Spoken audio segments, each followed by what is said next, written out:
একদিন ঘরের মধ্যে একটা বিড়াল প্রবেশ করলো। ওই আল্লাহর বান্দি বিড়ালটাকে আটকায় ফেলছে খাঁচায়, নিজেও খানা দেয় না, অন্যে খানা খাবে অন্য ঘরে গিয়া সেই সুযোগও দেয় নাই। ওই বিড়াল না খেয়ে কষ্ট পেয়ে পেয়ে মরে গেছে। সাথে সাথে গাইবে আওয়াজ আসছে, রে বান্দি, জীবনে যত নেক আমল করেছো এই সামান্য জুলুমের কারণে তোমার সব আমল নষ্ট হয়ে গেল। বড় কঠিন হালাত, হাপনা দারাত দোস্তে খলকা জারেরা নিস্তে ই খসলত একে দিনদারেরা। এজন্য আল্লাহ তাআলা বলেন, আমাকে ভয় করো, ভয়। বারবার আল্লাহ বলেন আমাকে ভয় করো, কোরআনের শুরুতেও শেষেও। যালিকাল কিতাবু লা রাইবা ফীহি হুদাল লিল মুত্তাকিন ওয়াত্তাকু ইয়াওমান তুরজাউনা ফীহি ইলাল্লাহ। বারবার বারবার আল্লাহ বলেন আমাকে ভয় করো।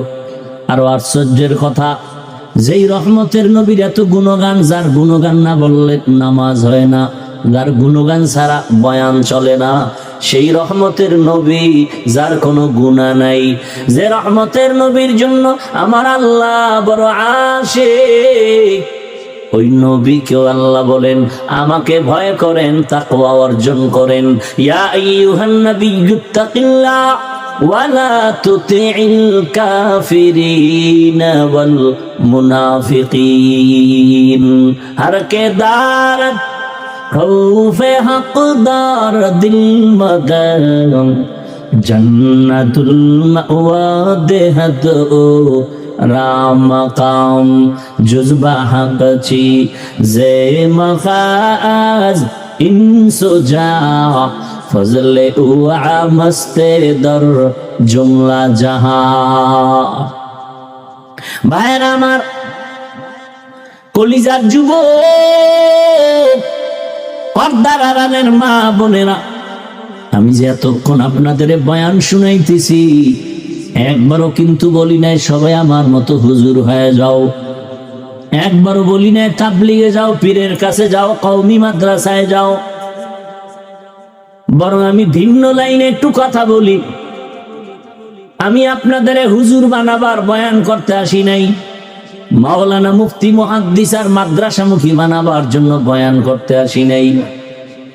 এই লাইনে বয়ান করনেওয়ালা আলেমের অভাব নাই, আর আমার দেশে মাওলানা মুফতি মুহাদ্দিসের আলহামদুলিল্লাহ অভাব নাই।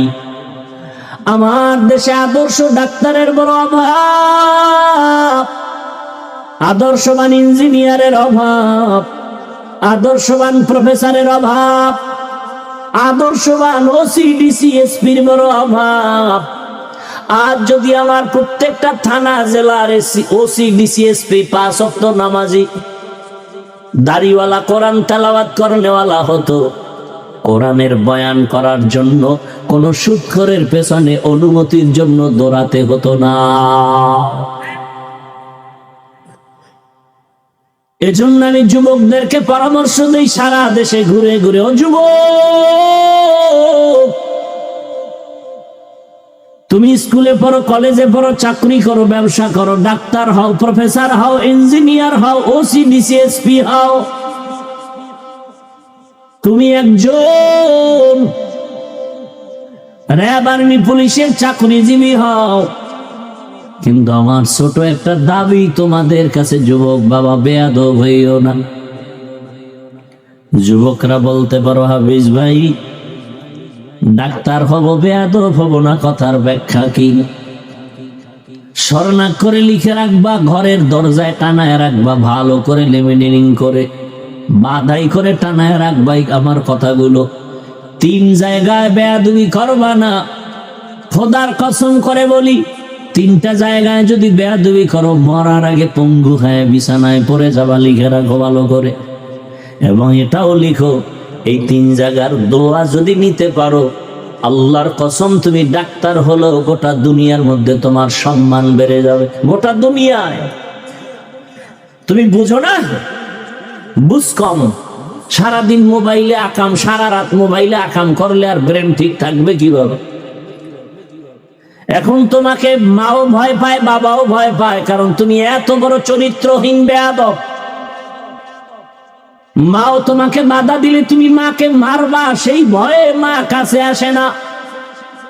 কারণ তুমি সারা রাত মোবাইলে জেনার গুনাহ করো, চোখের জেনা, হাতের জেনা, জবানের জেনা, অন্তরের জেনা। কেউ জানে না, আমার মালিক তো জানেন। তোমার চেহারাটার মধ্যে কোনো নূর নাই, কোনো আলো নাই, কোনো মোহাব্বত নাই, আকর্ষণ নাই, শুধু গুনার কারণে। আব্দুল্লাহ ইবনে আব্বাস রাদিয়াল্লাহু আনহু বলেন, যারা গুনাহ করবে তাদের চেহারায় কোনো নূর থাকবে না, নূর থাকবে না, রিজিকে বরকত থাকবে না, হায়াতে বরকত থাকবে না রে বাবা। আজকে দেখো না রে যুবক, মোবাইলে আকাম করার জন্য মায়ের মানিব্যাগ চুরি করো, টাকাই না এমবি বড়, বাবার পকেট মারো। আর তোদের জাতি ভাই গোটা দুনিয়াটাকে গরম বানায় প্রমাণ করে দিয়ে গেল, দুনিয়াতে সবাই রে টাকা দিয়া কেনা যায়, আমি বান্দাকে টাকা দিয়া কেনা যায় না।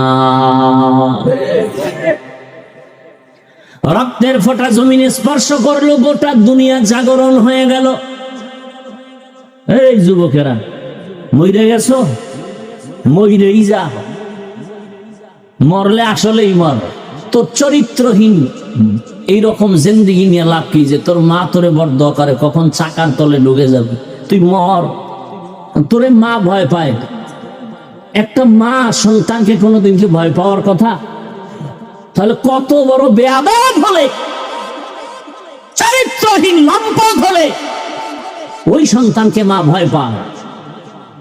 কত বড় বেয়াদব ছাত্র হলে শিক্ষক ওই ছাত্রকে ভয় পায়।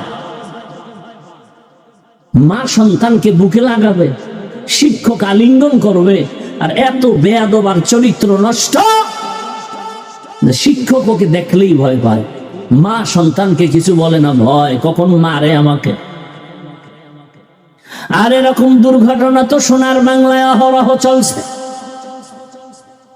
এরে আমার কলিজার যুবক,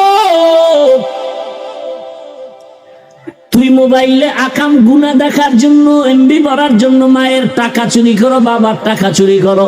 আর তোদের লাইনের জাতি যুবক রাস্তা দিয়া হাঁটে, মানুষ এসে এসে টাকা দেয়। দেখছেন নি কারবার? এই যুবকরা দেখছো? বানায় বলতেছি, 50,000 টাকার বান্ডিল নিয়ে এসে কয় নেন, অ্যাকাউন্টে কোটি কোটি টাকা জমা মানুষ পাঠাচ্ছে। যুবকরা বল, ফেসবুকের গোলামি করো বল, কোনদিন তোদের ওই জাতি যুবকটা কোনদিন কি লাইভে এসে বলছে আমার টাকা দাও? এরপরও কি লজ্জা হয় না? তসবি টানো, ভোটের আগের রাত্রে বিক্রি হবি 500 টাকায়। কোন দিন আসবে সেই বরকতের রাত আর তাহাজ্জুদের বরকতি সময়? সেই সময় 500 টাকায় বিক্রি হয়ে যাবে মানুষ রূপী জানোয়ার গুলো। বাজারে গিয়ে একটা ভালো বড় মুরগি কিনবা 800 থেকে 1000 টাকা, একটা ছাগল কিনবা 15,000 থেকে 20,000 টাকা, একটা গরু কিনবা 1 লাখ টাকা। আশরাফুল মখলুক সোনার বাংলার মানুষ বিক্রি হয় 500 টাকায়। আমি বলি ওটা মানুষ না, ওটা পশু। আমি বলি না, পশু না, বরং কুত্তার থেকেও খারাপ, শুয়োরের চেয়েও খারাপ। দলিল নিবি? দলিলটা নিয়ে নে, রেকর্ড করে নে। আল্লাহ বলেন সূরা আরাফ 9 পারা, ওয়ালাকাদ যারানা লি জাহান্নামা কাসীরাম মিনাল জিন্নি ওয়াল ইনস লাহুম কুলুবুন লা ইয়াফকাহুনা বিহা ওয়া লাহুম আ'য়ুনুন লা ইউবসিরুনা বিহা ওয়া লাহুম আযানুন লা ইয়াসমাউনা বিহা উলাইকা কাল আনআমি বাল হুম আযাল্লু উলাইকা হুমুল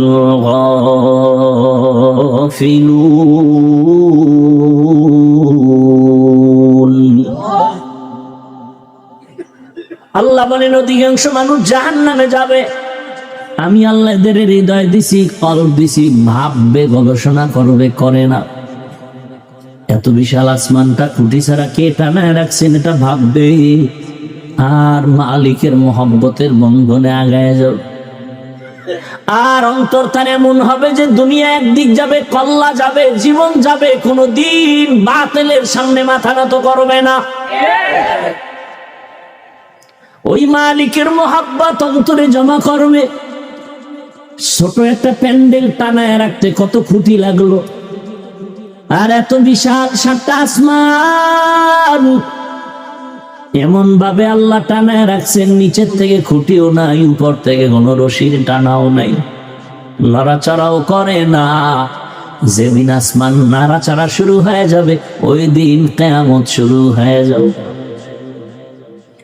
আরে আমার যুবক বাবারা,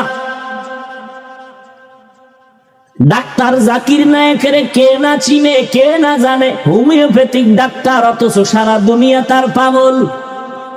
টাকার কারণে না, ক্ষমতার কারণে না, সুন্দর চরিত্র আর নৈতিক আদর্শের কারণে।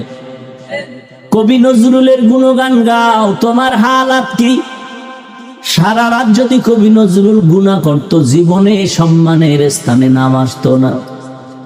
যুবকেরা সবক নিয়ে নতুন করে দাঁড়ায় যাও, হুঙ্কার দাও, হাতে হাত রেখে স্লোগান দাও যে আমরা যুবক, লেখাপড়ার লাইনে আগায় যাইতেছি, চরিত্র সুন্দর নিয়ে দাঁড়াও।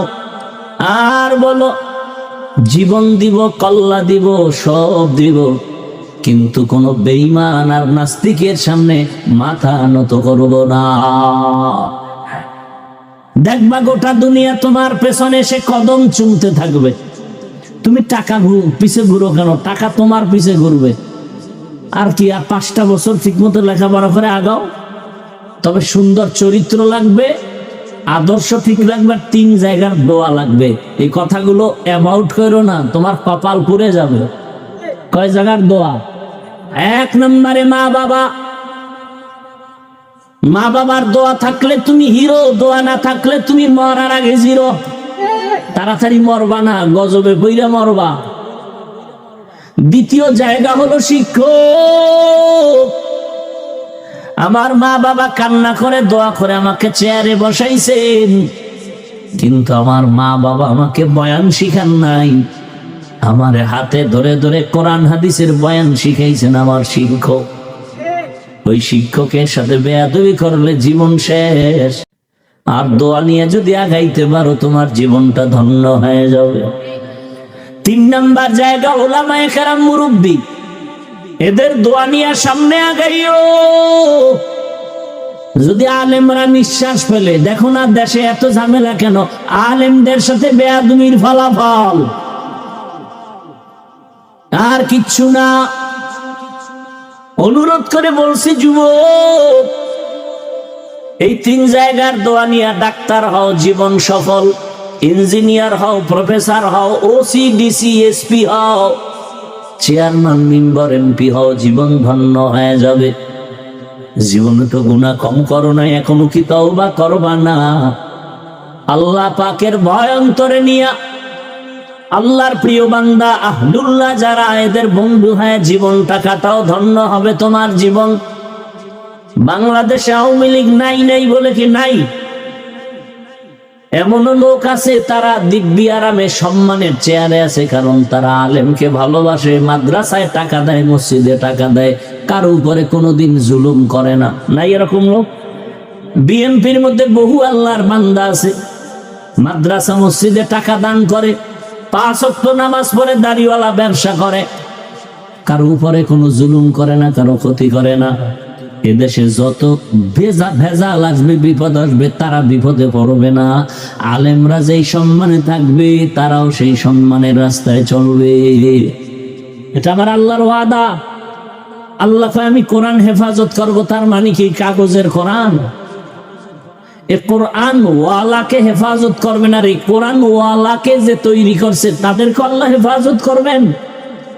শুধু মাদ্রাসা হেফাজত হবে না, মাদ্রাসা একটা টাকা যারা দান করে, আল্লাহ তাদেরকেও সেই রহমতের চাদরে আবৃত করে নিবেন। আলেম যে জান্নাতে যাবে, আলেমকে যারা সহযোগিতা করেছে সে জান্নাতে যাবে। ও পর্দার আড়ালের আম্মা জানেরা, বোনেরা, এত বয়ান আপনাদের সন্তানদেরই শুনাইলাম। এগুলো বাস্তবায়ন হতে হলে আপনার অবদান আর দোয়া লাগবে। কারণ গাছ ভালো হলে ফল ভালো হবে, মা বাবার আদর্শ ভালো হলে সন্তানের আদর্শ ভালো হবে। এরে আম্মা জানেরা, আপনার মতো কত মা এই এলাকায় আছে, পর্দা করে, নামাজ পড়ে, স্বামীর মাল হেফাজত করে, মোবাইলে সময় নষ্ট করে না। ভিন্ন মা বোনদের বলি, আপনারা কেন মার্কেটে ঘুরে ঘুরে গুনার বোঝা ভারী করতেছেন রে মা? আপনারা তো কেউ নবী না, তবে আপনারাই তো নবীদের মায়ের মতোই মা, আপনারাই তো হাফেজে কোরআনের মায়ের মতো মা। ও আমার কলিজার যুবক বাবারা, তোমার মতো যুবক স্কুলে পড়ে, কলেজে পড়ে, 5 ওয়াক্ত নামাজি কি নাই? তোমার কপালে 3 জায়গার কোন এক জায়গার বরদোয়া লাগছে না হয়, তুমি পারো না কেন? তোমার মতো যুবক জেনারেল লাইনে পড়িয়ারে আবার পুলিশ বিডিআরের চাকরি করে নামাজি, তুমি পারো না কেন? ঢাকা কলেজে ছেলেরা ক্লাস করে, মাথায় পাগড়ি, বড় দাড়ি, বড় জামা, তুমি পারো না কেন? তোমার কপালে কার জানি বরদোয়া লেগেই গেল নাকি? এখনো আমি পায়ে হাত রেখে বলবো, তওবা করে নাও। মোবাইলটাকে হাত থেকে ছেড়ে দাও 10 বছরের জন্য। এরপরে তুমি আলেমদের সোহবত নিয়ে, মা বাবার দোয়া নিয়ে, শিক্ষকের দোয়া নিয়ে লেখাপড়া করে দাঁড়াও। গোটা দুনিয়ার মানুষ তোমাকে মাথায় নিয়ে সম্মান করবে। চরিত্র সুন্দর রাখো, দাঁড়িয়ে যাও আবার নতুন করে। গোটা দুনিয়াটাই তো তুমি নেতৃত্ব দিবা, তোমরাই তো জাতির ভবিষ্যৎ, তোমরাই গোটা দুনিয়াটাকে কন্ট্রোল করবা। তবে আদর্শ নিয়ে আগাও, এখনো সময় আছে। মা বাবার দোয়া নাও, বেয়াদবি হয়ে থাকলে গোপনে ক্ষমা নাও, আর আমার মালিকের কাছে তওবা করো, আর বলো, হে আল্লাহ, আর দাড়ি কাটবো না, নামাজ ছাড়বো না, বেপরদায় চলবো না, আর মোবাইলে গুনাহ করবো না, মা বাবার সাথে বেয়াদবি করবো না। শিক্ষকের দোয়া নিয়া, ওলামায়ে কেরামের দোয়া নিয়া, নবীজির সুন্নত অনুযায়ী জীবনটা চালাবো। তওবা করার মতো যদি কারো অন্তর তৈরি হয়, মুনাফিকি যদি অন্তরে না থাকে, খাঁটি তওবাওয়ালাদেরকে বলবো, 2টো হাত আমার আল্লাহকে দেখায় দাও। আয় আল্লাহ, হাতগুলো কবুল করে নেন, তওবা কবুল করে নেন, তওবার উপরে মজবুত হইয়া চলার তৌফিক দান করেন, আমিন। আলহামদুলিল্লাহি রাব্বিল আলামিন। والصلاة والسلام على سيد الأنبياء والمرسلين وعلى آله وأصحابه أجمعين يا أرحم الراحمين يا أرحم الراحمين يا أرحم الراحمين رب ارحمهما كما ربياني صغيرا اللهم إنك عفو كريم تحب العفو فاعف عنا اللهم إنا نسألك رضاك والجنة ونعوذ بك من سخطك والنار اللهم ارحمني بترك المعاصي اللهم ارحمني بترك المعاصي اللهم ارحمني بترك المعاصي الله